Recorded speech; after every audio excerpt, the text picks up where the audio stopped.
Eiji Koro, a formerly corporate slave, wakes up one day in another world. After discovering that he has gained superhuman pharmaceutical knowledge, he decides to open up a drugstore alongside the canine Nora and the ghost Mina.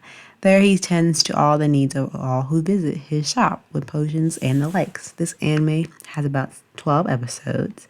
It premiered July 7, 2021 to September 22nd, 2021. Based off a light novel, it is comedy and fantasy. Each episode is 23 minutes per episode and is rated PG-13. Now let's get started into the review.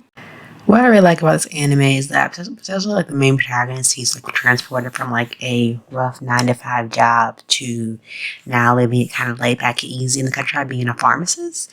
And I think overall, you don't really see like an isekai that really tackle this level of authenticity when it comes to occupation of a job of being a pharmacist. I thought was really unusual but really clever. What I really like about it stays true to the whole premise of the show. He's actually, being a pharmacist with his new acquired skill to be able to make medicine, different potions and quirks. He's able to ail the ailments of the customers that come through his door, which I thought was really interesting. Being the fact that it's only 12 episodes, I really wanted more. Like, so excited on like a 12 short episode runtime, but if you are keen on finishing the anime, just go towards the manga and then probably add some more different characters, more different elements people are going through the shops. And overall, the consistency in the art style is very stunning, very visually impressing, and the artistic style kind of goes for the feel of a more, let's say manga-ish background. If the manga was like put in color, and the background music is very stunning and it does fit the theme of isekai like fantasy world because he is transported there.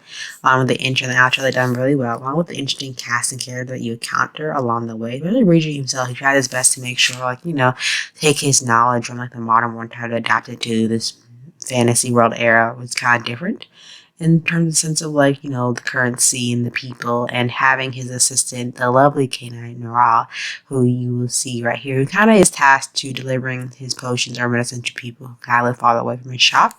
So she digs her, wolf-like speed to help him any way she can.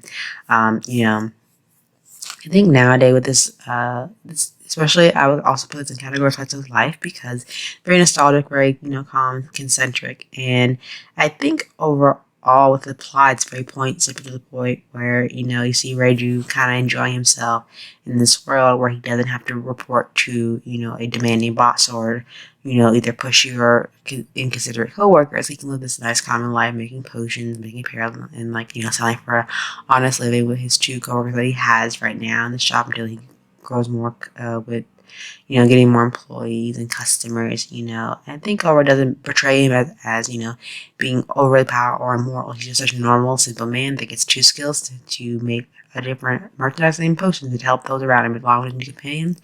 That all it is to it. And I think, I'm glad it doesn't involve a lot of fan service or harems. I think just simple showing a simple guy just doing what he loves, being a pharmacist to help people any way he can.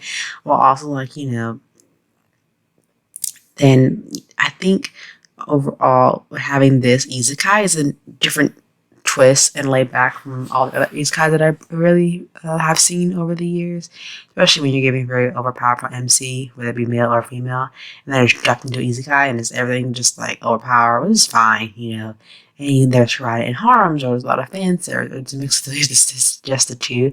This one particular different twist on it doesn't focus on the fan service, which I love. It doesn't focus on the harm. He is surrounded by girls most of the time, but it doesn't focus on that. It just focuses on his life making pharmacy, merchandise. And I just wanted to make that clear because I think a lot of isekai deal with a lot of overpowered MC and they don't really delve into what the MC is actually purposely supposed to be put there to do. And I think this one actually does it. I know there are some that actually focus on with some of them actually focus on what the pack is supposed to do, but this one is a clear second what I've seen the isekai done. They just not focus on overly powered MCs and actually giving them a role and a job to something to do while they're in this world instead of being overpowered and doing whatever. But this was a really good one, so check it out if you haven't seen it already and let me know what you think.